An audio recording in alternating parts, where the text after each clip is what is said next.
आपका आज बहुत बहुत स्वागत है। मैं विवेक बिंद्रा, मोटिवेशन स्पीकर और बिजनेस कोच। रितेश अग्रवाल का ओयो 25 साल के जेंटलमैन, 93 में जन्म लिया, उड़ीसा के कटक में। कहते हैं कीमती अच्छंती है, कम ऑन, भालो अच्छंती। ये उड़िया लड़का 13 साल की उम्र में दुनिया भर में घूमना शुरू कर दिया इसने। पढ़ाई में बहुत मन नहीं लगता था बचपन में। एंटरप्रेन्योरशिप वर्ड सुना, एंटरप्रेन्योर बनूंगा, क्या बनूंगा मीनिंग नहीं मालूम था, लेकिन बच्चे क्लास में इंप्रेस हो गए, अरे एंटरप्रेन्योर बनेगा ये, हाँ। और तब से ये पीछे पड़ गए शब्द के। आगे चल के लंदन की बड़ी यूनिवर्सिटी मैनेजमेंट कॉलेज के अंदर इन्होंने एडमिशन तो लिया, लेकिन वहां पढ़ने का मन नहीं था इनका। एंटरप्रेन्योरशिप पे कहीं भी सेमिनार हो रहा हो, कोई क्लास हो रही हो, कोई कोर्स हो रहा हो, उसको जाके अटेंड करेंगे। ट्रैवल करते करते ट्रैवल में इनका इंटरेस्ट था, होटल में नहीं था, लेकिन इंसिडेंटली एक्सीडेंटली इस बिजनेस में घुस गया। क्योंकि शुरू के दौरान ये देखते थे कि जो सस्ते होटल थे उनके वॉशरूम गंदे, वॉश बेसिन और भी गंदे, गद्दे चादर उससे भी ज्यादा गंदी, customer experience check in checkout पे बहुत ही गंदा। ये सोचे कि क्यों नहीं एक बड़ी प्रॉब्लम को सॉल्व करते हैं। छोटा अटेम्प्ट किया, ट्राई करना शुरू किया। 30 साल की उम्र के बाद जो लोग डेटा को समझना शुरू करते हैं, कंज्यूमर के बिहेवियर को समझना शुरू करते हैं, ये 30 साल नहीं 17 साल की उम्र में सीख गए। आज देखते हैं 25 साल की उम्र में आज दुनिया की फास्टेस्ट ग्रोइंग होटल चेन के मालिक रितेश अग्रवाल। आज इंडिया में जितना बड़ा बिजनेस है, लगभग उसका 50% बिजनेस ये चाइना में भी बिल्ड कर चुके हैं। मिशन बनाया, create great living spaces for a common man. Great living space और कॉमन मैन दोनों अलग अलग चीजें हैं, दोनों एक साथ नहीं आ सकती। वो साथ में लाना थोड़ा मुश्किल था। 2012 में ओराइवल स्टेज प्राइवेट लिमिटेड नाम की एक कंपनी की स्थापना करी। छोटे बच्चे थे, टीनेजर थे, गुड़गांव के हुड्डा सिटी सेंटर चले गए। वहां जाके एक होटल वाले को बोले, देखो भैया आपका होटल चल तो रहा नहीं है, इसमें लोग आ तो रहे नहीं है, कमरे खाली पड़े रहते हैं। ऐसा करते हैं, मैं आपको कमरे किराए पे चढ़वाता हूं, उसमें कुछ कमीशन मुझे दे देना। तो मालिक ने बोला, जा बेटा जा, बहुत साल हो गए मुझे काम धंधा करते। लोगों को विश्वास नहीं था, छोटा बच्चा था ना ये, लेकिन इसने उन्हें बोला कि देखो अगर लॉस हुआ तो मेरा, प्रॉफिट हुआ तो आधा आधा। ऐसा वो सोचा, चलो अच्छा है, बड़े बाप की औलाद है, पैसे बर्बाद करके चला जाएगा, करने दो ट्राई। 35,000 रुपए लेकर के दिल्ली के सदर बाजार, एक सदर बाजार दुनिया में हर जगह होता है, इसी प्रकार का सदर बाजार दिल्ली, 35,000 रुपए खर्च करके वहां से छोटी छोटी ऐसी आइटमें लेके आए जिससे अंदर से होटल के एक्सपीरियंस, बाथरूम, बेड, चादर, टॉयलेटरी, एमिनिटी, साफ सफाई, उसको अच्छा किया। वहां से मेहनत चालू करी, लेकिन बड़ा महंगा पड़ रहा था उनको, तकलीफें पड़ रही थी। वहां से इन्होंने सोचा कि मॉडल को स्केल अप करना है तो टेक्नोलॉजी चाहिए, और वहां से इसके बाद उन्होंने ओयो की स्थापना करी। ओयो का मतलब on your own, OYO, on your own. अपने आप अगर आप ट्रैवल कर रहे हैं, बैक पैक कर रहे हैं, आप जाएं और ओयो में जाकर के आराम से रह सकें। देखते ही देखते higher revenue, repeat customer, efficient operation, high class CRM, चारों चीजें दिखने लगी। प्रॉपर्टी का मालिक बोला, अरे बहुत बढ़िया चल रहा है यार, चलो धंधा आगे बढ़ाते हैं, एक होटल मेरा और है, वहां भी लग जाओ। और वहीं हरियाणा में गुड़गांव के प्रॉपर्टी ओनर उनको बोले, ए मेरी प्रॉपर्टी भी चढ़ा देगा क्या? और इसका धंधा वहीं से निकल पड़ा। एक से प्रॉफिट बनाते, अगली प्रॉपर्टी में घुसते, उसके बाद उससे अगली, तीसरी, पांचवी। यहां पे काम की बात समझिए है कि हर ओवरनाइट सक्सेस के पीछे कम से कम 5 साल का स्ट्रगल होता है। आज दुनिया भर में 50 कम से कम ओयो के कॉपी कैट बन गए हैं। ओयो ने किसी को कॉपी नहीं किया। ओयो की 7 सक्सेस स्ट्रैटेजी जो आपको बहुत काम आएगी। पहली सक्सेस स्ट्रैटेजी क्या है? Asset light strategy. क्या मीनिंग हुआ इसका? इन्होंने ध्यान से देखा, अनब्रांडेड होटल्स बहुत सारे हैं, ये एक बड़ा यूनिवर्स है अनब्रांडेड होटल्स का। उन सारे अनब्रांडेड होटल्स को एक ब्रांडेड इकोसिस्टम में अगर ला दें तो मजा आ जाएगा। बहुत बड़ा कस्टमर बेस था जो 1,000 रुपए से 2,000 रुपए के प्राइस पॉइंट पे काम करना चाहता था। लोअर मिड सेगमेंट का जो कस्टमर था उसको ग्रेट क्वालिटी एक्सपीरियंस चाहिए था, उसको इक्विलिब्रियम चाहिए था कि प्राइस कम हो, क्वालिटी अच्छा हो और लोकेशन सबसे अच्छा हो।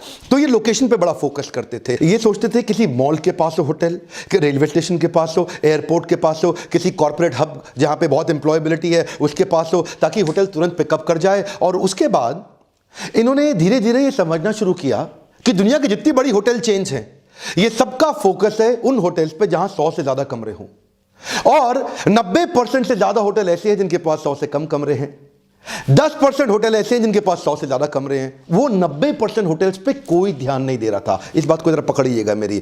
वो मार्केट जिस पे कोई ध्यान नहीं दे रहा था, वहां पे इन्होंने ध्यान दिया।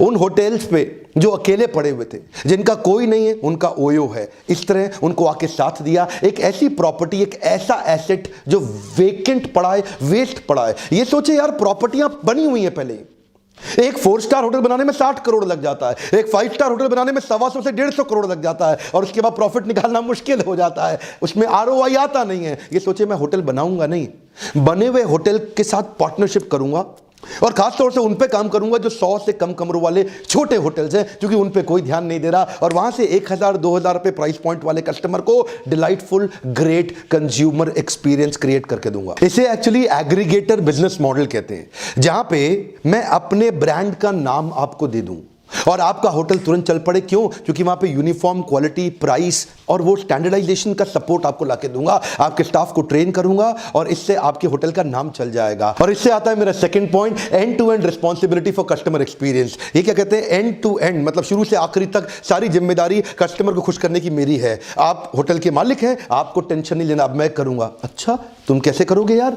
ऐसा होटल का मालिक इनको बोला तो क्या बोले, जब कस्टमर को होटल ढूंढना होता है वो मैं कराऊंगा कि आसानी से उसको होटल मिल जाए, बुकिंग कैसे आसानी से हो जाए, check in easy, checkout easy, और अंदर सारे वर्ल्ड क्लास एक्सपीरियंस। अब वो होटल का ओनर जिसने होटल पे 30 करोड़ रुपए लगाए हुए हैं, छोटा होटल है, 30 करोड़ रुपए लगा दिए, लेकिन ये क्या करेंगे, 3 लाख रुपए और लगाएंगे। खाली 30 करोड़ नहीं लगाएंगे, कम ऑन, क्या 3 लाख रुपए और लगाएंगे, और उसके बाद उस होटल का लुक एंड फील और एक्सपीरियंस अंदर चेंज कर देंगे। लाइट्स बढ़िया लगा देंगे, अंदर बेडशीट, वॉशरूम सब बढ़िया कर देंगे, पेंट पॉलिश करके, ठोका पिटी टच करके सुपर हिट कर देंगे, अपग्रेड कर देंगे। क्योंकि इन्होंने एक्चुअली 300 लोगों की टीम बनाई है। क्या कहते हैं, इन्वेंट्री है, प्रॉपर्टी पहले से है, मैं बस उसको सुंदर ऐसा बना दूं, कस्टमर अंदर आती बोले यार अरे वाह। इससे इन्होंने बिल्ड किया अपनी तीसरी स्ट्रैटेजी, जिसको क्या बोलते हैं, प्रिडिक्टेबिलिटी विल ब्रिंग रिपीटेबिलिटी। अब प्रिडिक्टेबिलिटी का मतलब क्या हुआ, ध्यान से देखते थे, क्या चीज चल रही है उसको रिपीट कर दो, जो चीज बढ़िया चल रही है उसको रिपीट कर दो। पिछले पॉइंट में मैंने बताया ना कि ऑडिट मैकेनिज्म चालू किया, वो इतना ज्यादा चालू कर दिया कि हर 6 होटल के ऊपर एक क्लस्टर मैनेजर रखा। वो क्लस्टर मैनेजर क्या करेगा, हर हफ्ते एक होटल का नंबर आ जाएगा, 6 दिन में 6 होटल जाके कवर करेगा, और जाके वहां ऑडिट मारेगा, वहां जाके चेक करेगा, 160 पॉइंट्स पे चेक करेगा, वहां बिजली पानी चेक करेगा, पानी का टेम्परेचर चेक करेगा, उसकी सॉफ्टनेस चेक करेगा, पंखा एसी चेक करेगा, अगर एसी ठीक से कूलिंग नहीं कर रहा उसको ब्लैक रूम घोषित कर देगा, उस रूम की बुकिंग ही नहीं होने देगा। अब इतने सारे ऑडिट करेगा अलग अलग लेवल पे, खाना इनफैक्ट वाईफाई की स्पीड तक चेक करेगा, कमरे की साफ सफाई डिटेल में चेक करेगा, अप्लायंस जो वहां पे दिए गए उनकी कंडीशंस चेक करेगा, अगर इन रूम एमिनिटी सही जगह पे पड़ी है कि नहीं पड़ी है, बेड क्या परफेक्टली लगाया है कि नहीं लगाया है। अब छोटे होटल में बजट तो कम होता है ना, तो अगर बजट कम है तो क्या चाहिए आपको, कॉमन स्टैंडर्ड, कॉमन प्रोसेस, आप उसको रिपीट मार दो। कस्टमर जब होटल का रूम बुक करता है ना, तो जो उनकी वेबसाइट पे या ऐप पे जैसा कमरा दिख रहा है वैसा ही कमरा उसको मिलना भी चाहिए, कस्टमर को ये ना लगे चीटिंग हो रही है। अब वो रिपीटेबिलिटी आने से प्रिडिक्टेबिलिटी आ गई, प्रोसेस आने से अब कस्टमर प्रिडिक्ट कर सकता है कि मेरे को चादर, एसी, वाईफाई, ब्रेकफास्ट,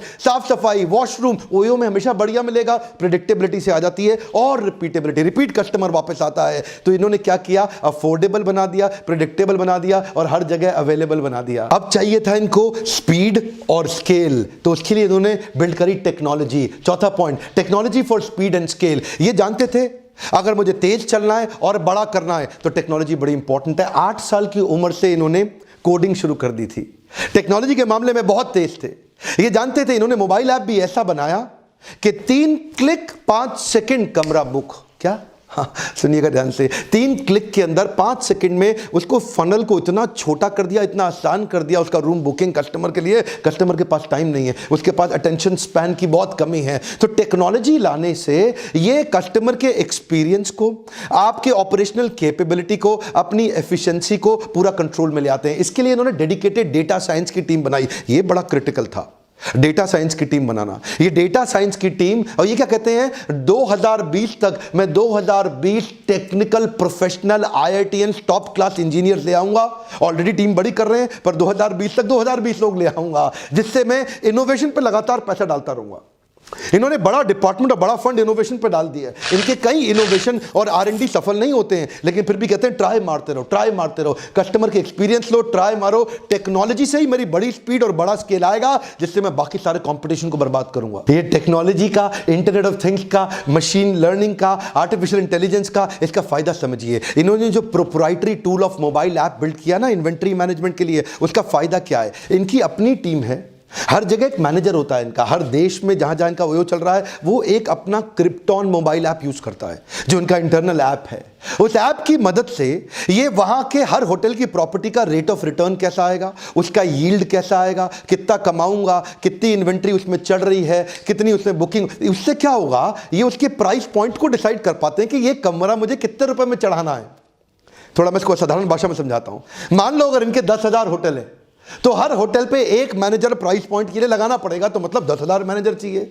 लेकिन अब क्या किया, इस क्रिप्टॉन ऐप की मदद से वो 10,000 लोगों का काम 50 लोग कर लेते हैं। इनका विराट रूप समझने के लिए 5वीं स्ट्रैटेजी समझिए, focus team for acquisition and expansion. ये एक अलग डेडिकेटेड फंक्शन एक टीम बनाई है जिससे हम नए होटल्स, नए पार्टनर्स को एक्वायर करें और बिजनेस को एक्सपैंड करें। इस टीम का केवल यही काम है कि नई प्रॉपर्टीज के साथ पार्टनरशिप को कैसे बिल्ड किया जाए। 2013 में एक होटल एक शहर से चालू किया, 2014 तक 5 होटल और शहर बढ़ाते चले गए, 2015 में सैकड़ों होटल और फिर सैकड़ों शहर, 2016-17 आज दुनिया भर में 12 से ज्यादा देशों में काम कर रहे हैं। आज लगभग 10,000 होटल, लगभग 250 शहर, 13 से ज्यादा देशों के अंदर 5 गुना ज्यादा ग्रो कर रहे हैं। ये टॉप 3 होटल चेन्स को अगर इकट्ठा करके मिला लो तो भी। अभी तो 2.25 लाख कमरे हैं, लेकिन अब इनका टारगेट है कि हर महीने 50,000 कमरे अपनी इन्वेंट्री में बढ़ाते चले जाएं।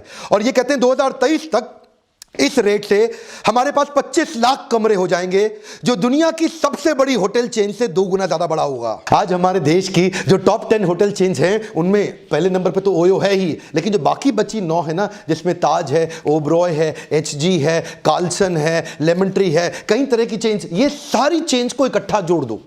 इन सारे होटल चेन्स को जो नंबर 2 से नंबर 9 तक हैं, ये सब मिलके भी आज जितने कमरे इनके पास हैं तो भी ये ओयो के आधे भी नहीं है इंडिया में। ये तेजी से एक्सपैंड कर रहा है। आप सोच रहे होंगे ओयो तो तेज एक्सपैंड कैसे किया, ये छोटा सा बच्चा 24-25 साल का, ये किया कैसे इसने? देखिए ये टेक्नोलॉजी का कमाल है। एक्सपेंशन की जो अलग टीम बनाई है उसमें उन्होंने क्या किया कि दूसरा आदमी जब होटल के साथ पार्टनरशिप करता है 8 महीने लगाता है, ये 8 दिन में कर लेते हैं। कैसे करते हैं? मोबाइल ऐप से ही सब चीजें भेजते हैं, उनको ऐप डाउनलोड करा देते हैं, उनके साथ मोबाइल पे ही कॉन्ट्रैक्ट साइन करा के वापस मंगा लेते हैं। उसके बाद 15 दिन में प्रॉपर्टी को एकदम अपग्रेड कर देंगे, जो मैं पहले बता चुका हूं आपको, प्रॉपर्टी को सुंदर बना देंगे और चालू इस तरह से नई प्रॉपर्टी रोज एक के बाद एक। अब इतना तेज एक्सपैंड कर रहे हैं ना, जब एक्सपेंशन तेज है तो गलतियां भी तेज हो सकती हैं। उसके लिए इन्होंने बनाई 6ठी strategy, feedback to feed forward. इसका मतलब क्या हुआ? They say that we have a feedback driven strategy factory.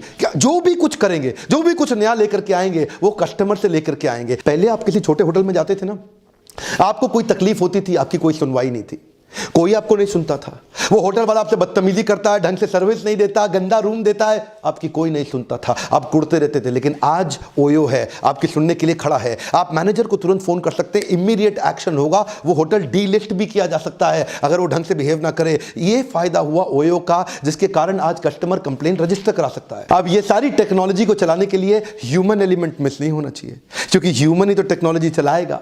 तो उसके लिए इन्होंने बनाई 7वीं strategy, lowest attrition with continuous training. ये अपनी टीम को इतना ट्रेन करते हैं, इतना इंस्पायर एंगेज करते हैं कि 25 स्किलिंग इंस्टीट्यूट बना दिए ओयो ने, 25 ट्रेनिंग सेंटर्स बना दिए अपने लोगों के लिए ओयो ने।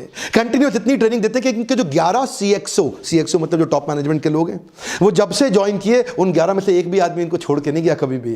तो ये जो कंटिन्यूअस अपग्रेडिंग है, इनफैक्ट यहां पे इनके ऐप पे अगर इनको खबर लग जाए कि इनके किसी भी होटल के अंदर कोई एम्प्लॉय ढंग से सर्विस नहीं कर रहा है, वो ढंग से बिहेव नहीं कर रहा या up to mark standard follow नहीं कर रहा, तो इनको तुरंत उसका नाम मिल जाएगा। ये उसको होटल से निकाल के ले आएंगे, उसको अपने स्किलिंग सेंटर, अपने ट्रेनिंग इंस्टीट्यूट में भेज देंगे, उसकी पहले ट्रेनिंग कराएंगे, उसको अपग्रेड करेंगे, उसका टेस्ट लेंगे, असेसमेंट लेंगे, सेट हो जाएगा, ठीक हो जाएगा, फिट हो जाएगा, परफॉर्मेंस इंप्रूवमेंट प्लान ओके हो जाएगा, वापस होटल भेज देंगे। अब सर्विस कर, फिर उसको ध्यान से देखेंगे अब ये ठीक से सर्विस कर रहा है कि नहीं कर रहा। ये जो लोगों को ट्रेन कर रहे हैं, हड़का नहीं रहे, डांट नहीं रहे, धमका नहीं रहे, लोग छोड़ के नहीं जाते। कहते हैं बच्चा भी तो नीचे गिरता है, अगर नीचे गिर गया तो बच्चे को छोड़ दो क्या? नहीं, उसको खड़ा करके फिर से इंस्पायर करो, एंगेज करो। आदमी हायर करने से पहले 5 चीजें देखते हैं, उसका स्किल कैसा है यानी कि कार्य कुशलता, उसका विल कैसा है यानी कि कार्य करने की इच्छा, उसमें हार्डवर्क करेगा कि नहीं करेगा, ये तीसरी बात। और चौथी चीज चेक करते हैं कि क्या वो मैनेज कर सकता है चीजों को, ऑपरेशंस, डेटा, नंबर। और 5वीं चीज, क्या वो लीडर यानी कि मैनेजर भी और लीडर भी, लीडर मतलब इंस्पायर भी कर सकता है, तो मैनेज भी करे, इंस्पायर भी करे। इस तरह से बढ़िया टीम डेवलप करी,